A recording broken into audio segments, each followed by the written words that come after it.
program coordinator for the ASU Small Business Development Center, and I have been with the SBDC since 2013.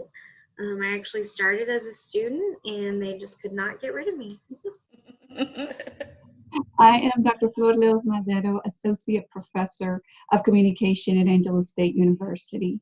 And I teach in different areas, but my particular areas of interest and expertise are intercultural and interpersonal communication.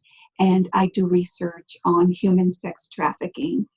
And have had some great experiences being able to delve into that world and try to bring that information to the average person like myself. I'm Springfield, and I am the membership director here at the Broward Chamber, and I've been here just a little over a year. My name is Siobhan Coleman, she, her, hers, and my job title is I am an education developer. And I think other things you should know about me is I am deeply rooted in like artistry and education. So I often refer to myself as a teaching artist, although what I do now professionally doesn't specifically align with that, but theater informs everything I do because that's my love and my passion. And so I try to bring it to everything, but I also feel like it belongs in everything. Like I'm not trying to force it. That's just how my brain works. So that's a little bit about me. Excellent. Sunny Mottowell. I am the Executive Director for the Brownwood Area Chamber of Commerce. I've been in my current position for 2 years. I've been with the Chamber for 13. Hi, I'm Dr. Joanna Scott. I'm a chiropractor. So my first professional experience, I actually worked at McDonald's. But what I learned from that experience, I learned that time efficiency is important. At that point in time, I was all about myself, doing things on my own time. Another thing that I noticed was that it taught me the sense of not only responsibility, but also it brought out the leadership qualities that I didn't know I had. So at the age of 15, I was actually training other employees on like the drive-through and cash register. And I remembered like, who's going to listen to a 15-year-old like me? And I mean, it worked out, but it was just one of those things that, you know, I didn't anticipate that working at McDonald's. I didn't think that I was going to learn anything from it. It was just a job to me, but at the end, I took a lot from it. So I'm Becca Whitaker, formerly maiden name is Ellis. Grew up in Brownwood and love going back home as often as I can, which isn't as often as I'd like. I practiced law in Dallas for 10 years with a major international law firm and moved to Waco 3 years ago and joined a more mid-sized firm. And I practiced exclusively in estate planning, probate, trust administration, and estate and gift tax area of the law. And I'm happy to be with you today. Thank you. My name is Patrice Grimes. I'm also known as B Grimes, and I'm in the oil and gas industry. I've been in the industry for 28 years now. Actually was born and raised in the business, but have been a professional in the business for about that length of time now. Awesome. Okay, so how would you describe your first professional experience? So I gave this one some thought this morning, and my first professional experience, and I can't remember exactly the age, but I was in my early 20s, and I actually was with one of my bosses at the time, and he took me to the Houston Petroleum Show. And then we went to the Houston Petroleum Club after the show, and oil and gas symposium. And in there was a bunch of men. I was the only young female in the entire petroleum club. It was it. I stuck out like a sore thumb. And I was so incredibly nervous. And I mean, I just had a gamut of emotions. I mean, I was mentally and physically ill, literally. And he just told me, you need to settle in. And I actually was able to, and literally thought that my toes were going to fall off, because I met Boone T. Pickens at that petroleum club and thought, oh my goodness gracious, this is like, I know who he is, I know what he does, but I was super nervous. And then we had a big meeting there, and those men absolutely did not take me seriously. I was young, I was female, there were so many things about it that they, I was like the laughing stock. And there were some things that transpired that evening that actually made them more of a believer. I had to grab another gear as a young female and go, you know what, I'm not going to let these guys intimidate me.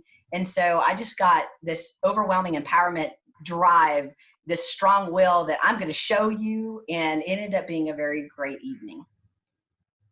Awesome. Okay, so as a woman in your industry, what challenges have you faced? Oh, that's such a great question, right? Especially right now, I think in 2020, with all the things that we know to be true, is sometimes I look back and I'm like, what things have I faced because I'm a woman? What things have I faced because I'm Black?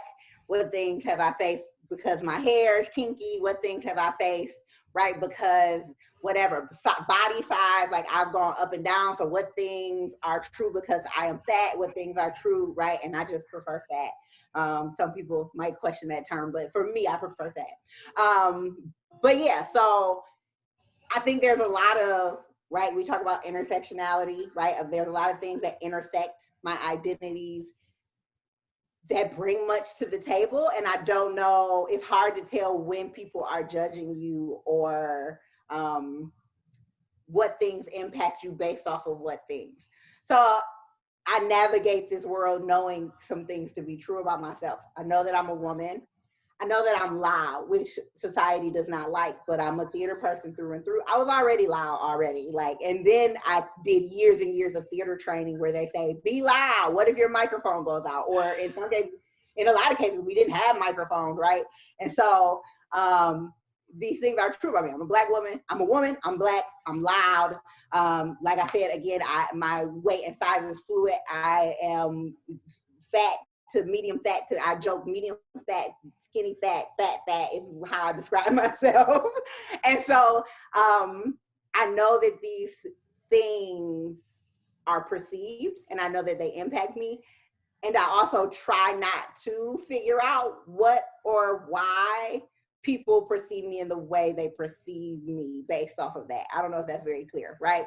So I feel like we can waste a lot of time trying to figure out why people are judging us or why people are saying the things they're saying or doing the things they're doing. And it's really not going to be helpful if they're not willing to budge from their bias, right? And so I think again, that first year in my professional life, where I would go into this classroom, it was me and a coworker, and we were both fresh out of college, so we were like 23 or 24, but obviously grown women. And we had one teacher specifically, every time we came, she would say, oh, the girls are here to the students. And we were like, that doesn't feel like the best way to introduce us when we want to have classroom management and all these things, right? The girls are here. And so it would be little things like that, right? It's interesting. And you wonder why they do it, because that was also a woman, a female presenting person. And so it was like, you're kind of setting us up for failure, right? And then you don't know if they're doing it because you're a woman, because they're also a woman, presents as a woman, right? And so it's interesting, because for a while I used to think about, well, why doesn't she like us? Because it's obvious she doesn't like us. So why doesn't she like us? And is it because I'm a woman? Is it because I'm a young woman? Is it because I'm a young Black woman? And you never really know, right? And so I guess I say all that to say, it impacts me. I know that it impacts me. I think not everybody, but lots of women loved that moment when Kamala said, I'm speaking, right? Because I've had, even as loud as I am and as outgoing as I am and as unafraid to speak as I am, people still cut me off and act like they don't hear me, or act like what I just said didn't exist, right? It just goes out into the universe somewhere. And I'm like, I know they heard me because I am loud.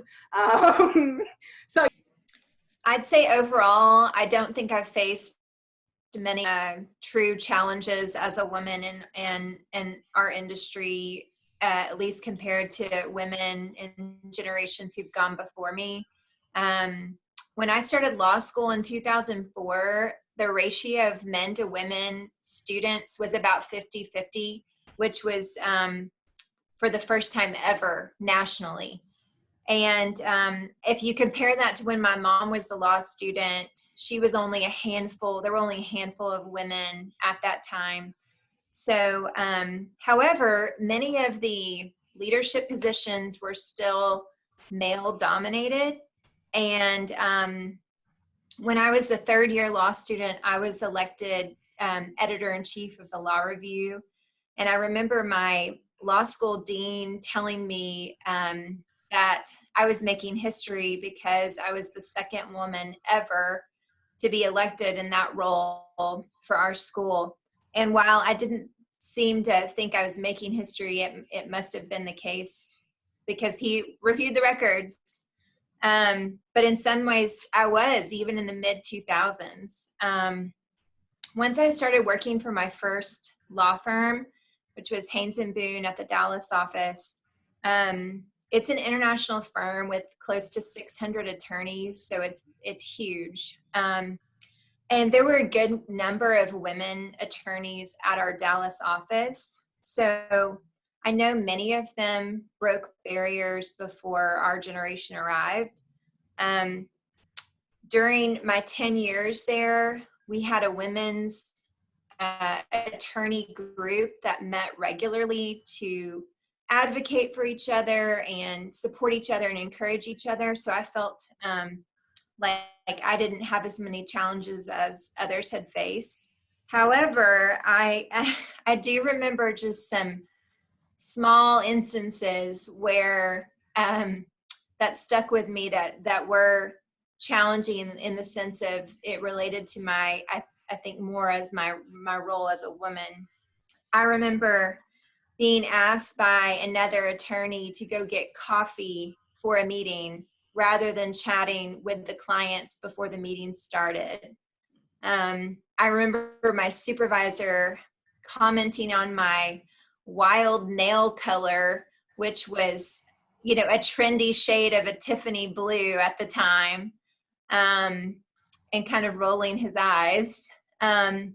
I remember getting some comments when I was expecting my first child and was walking around pregnant at the office. And then this is sort of silly now looking back, but it was kind of a big deal.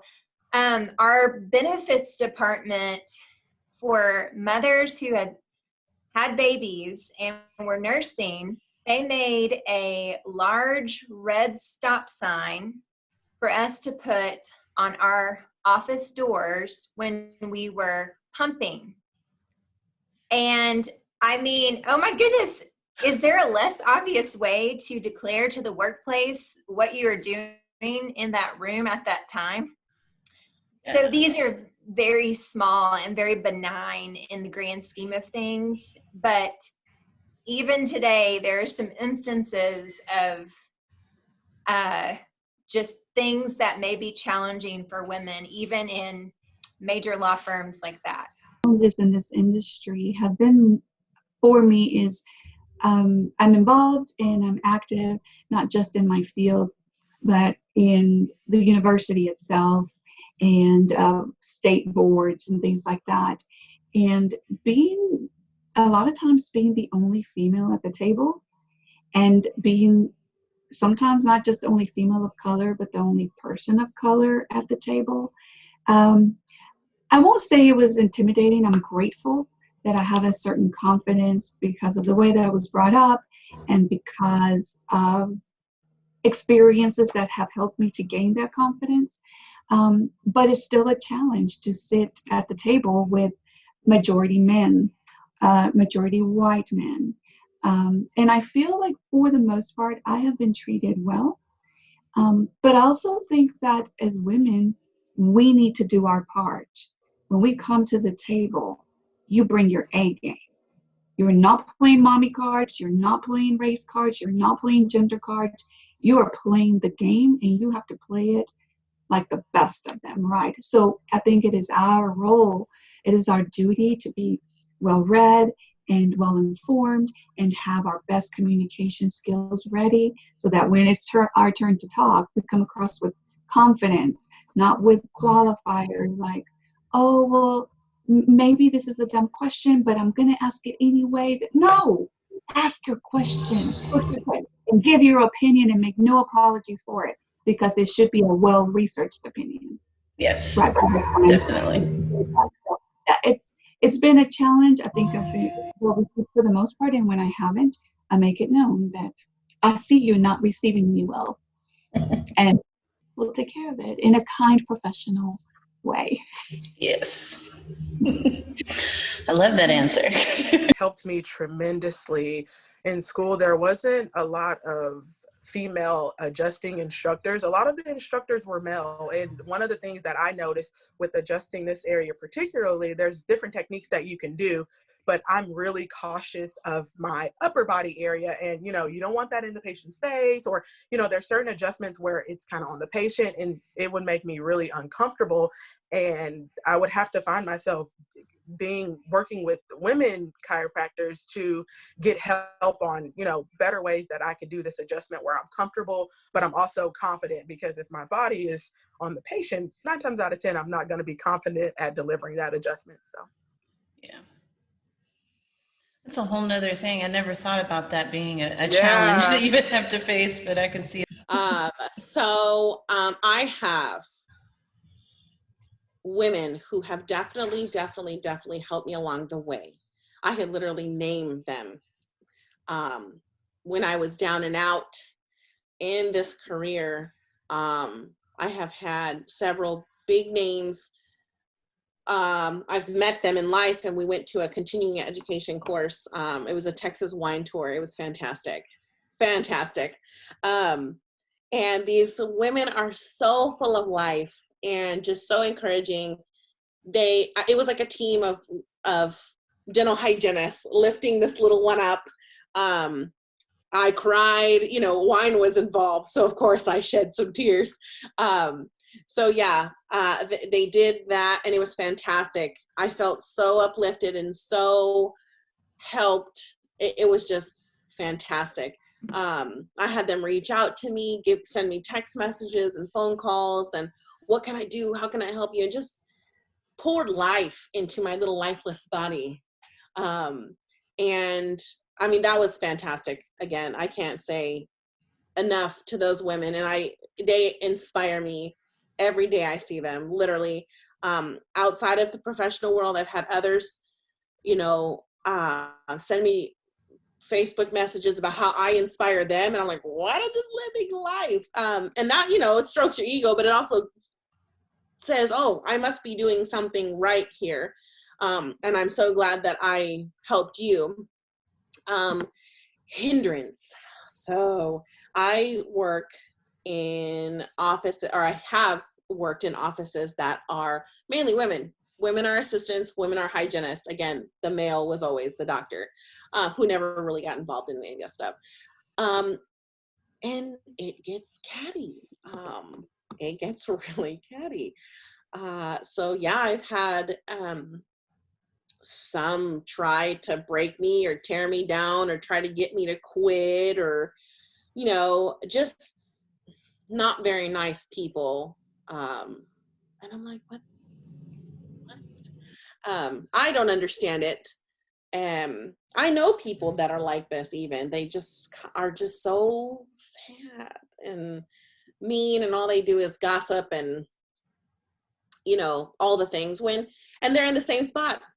They're in the same spot, and they're never gonna level up because you're too busy worried about everybody else, or uplifting someone else, and you're not putting those high vibrations or high energy juju out into the world, and it's never going to come back to you. So yes, I've had people hinder me, but it never really worked. So I can't say they absolutely hindered me. Did they break me for a day or two?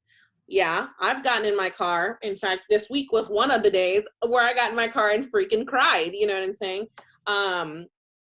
But moving on, you know, more help than hindered. So I'm blessed in that sense. Life. So this is a question that I would probably call the double-edged sword, right? So in being a professional woman, and then just being in any kind of industry or business, oil and gas or otherwise, right? We have lots of challenges as women to begin with that we face on a daily. But one of the things that I've found that women can be vindictive, can be, very backstabbing. And I hate to say that, but that is the reality of anybody. And I know we've all experienced that. Gossip, drama queen, backstabber, the people that feed off of drama and they keep the story going, or they build that story up to something that's just completely, absolutely ridiculous, right? So I'd say that I've had many women in my professional career that were born and raised in this business, such as myself, that truly it's in their blood and they're passionate and determined in what they do. And they have been extremely, innovative for me, mentoring for me, all of those things. And then I've encountered women that have just been atrocious and that I would not want to, be around. And it's just, how do you take it? Do you want to feed into that, or do you want to segregate yourself from that? And I think that's really, really the biggest thing in the professional business. Very,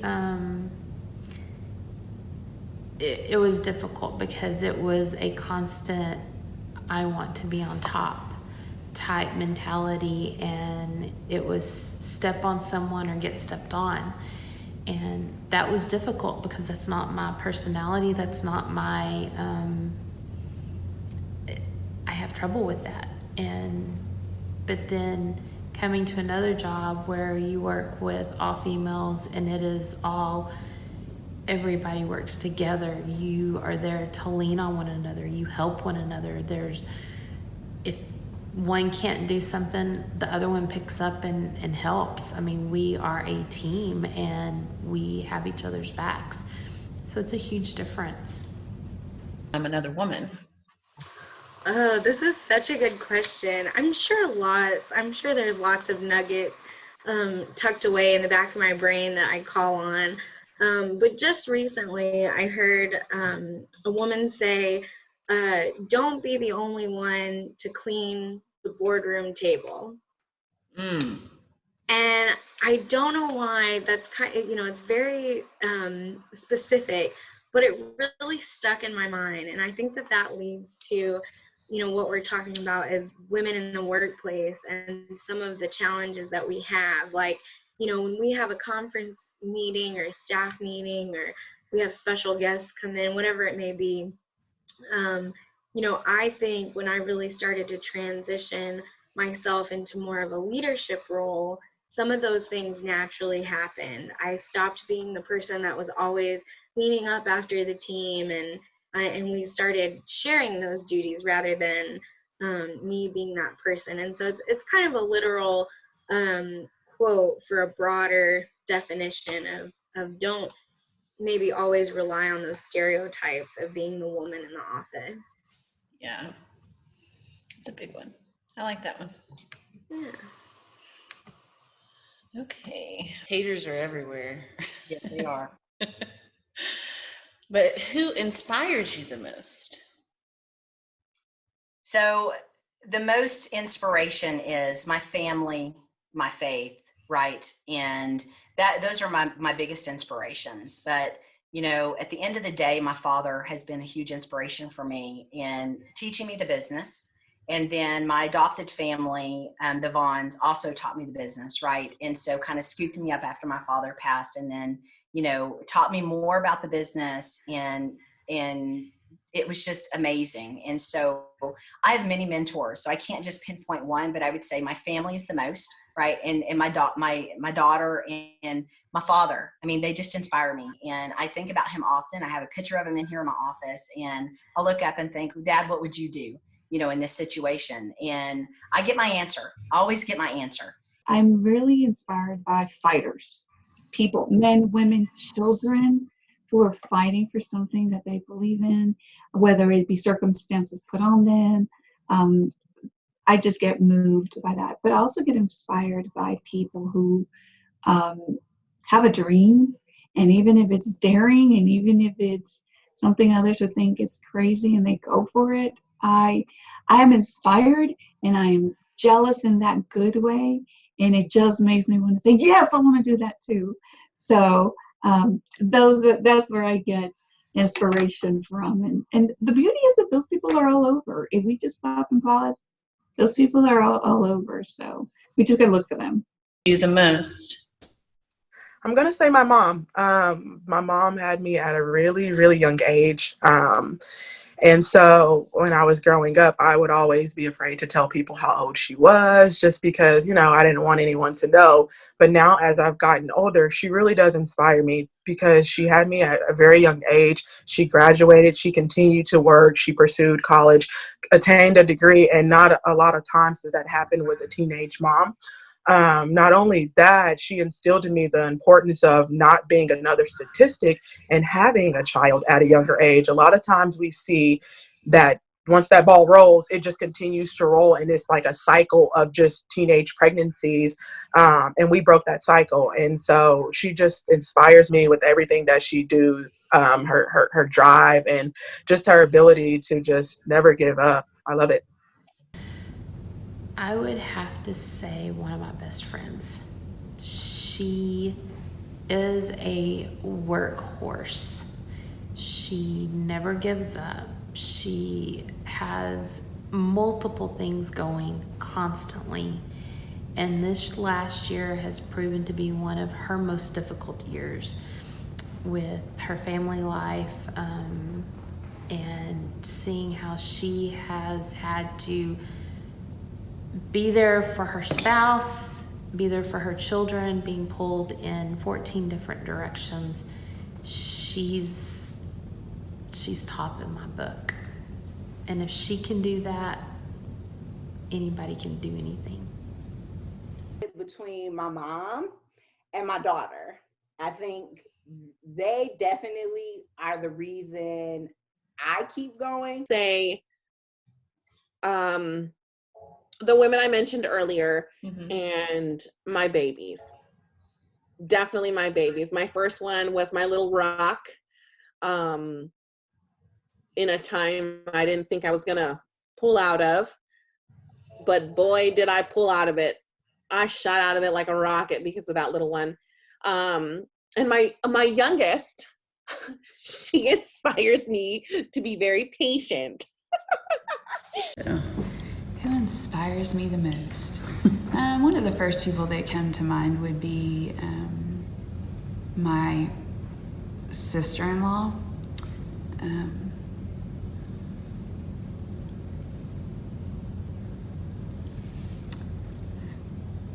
Women who carry their pain very gracefully, who show up every day when they don't want to get out of bed. Women who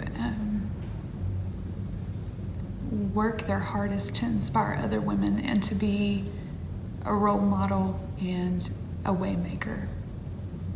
Women who are crown straighteners. Who inspires you the most? Oh, I'd have to say my mom. My mama. Yeah. About work-life balance was when I was working on my PhD. So I work at ASU. I got my bachelor's and my master's at ASU, but I got my PhD at UT in Austin. And what that meant is that I split my PhD, my doctoral program was all face-to-face. So that meant that I was here in San Angelo for about half of the week, and then I commuted every week for 3 years, and I lived back and forth. So 3.5 hours between San Angelo and Austin each way. I commuted every week for 3 years, and then once a month for the last 2 years. So I did all my coursework, and I lived in Austin half of the time and back home half the time. So I had here in San Angelo, my work life, I was a director of diversity initiatives for the campus and dealing with students and putting on training, all of those things. I had life, marriage, kids, my parents, my mom who was diagnosed with some illnesses right as I began. And then my other life was traveling to Austin and research and reading and being able to contribute in a classroom at the UT quality, right? So I felt like I was the shell of the woman that I was meant to be because I was giving and giving and giving. But I knew that it was temporary. I knew I knew getting into it that that's what would happen. But it finally dawned on me. If I was studying, I felt guilty because I felt I should be working. If I was working, I felt guilty because I should be with my kids. And if I was with my kids, I felt guilty because I should be tending to my mom. And if I was with, we can keep going all day, right? And I think women have to with that.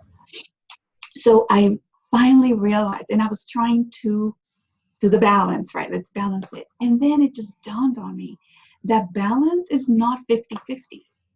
That balance meant that maybe this week, work, I have this project, or I have to present something, then I'm sorry, husband, children, mother, sisters, friends, all these other roles that we play.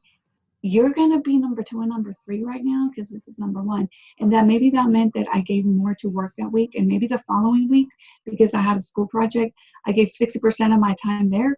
And the next week, whatever. So it's reassessing weekly, sometimes daily.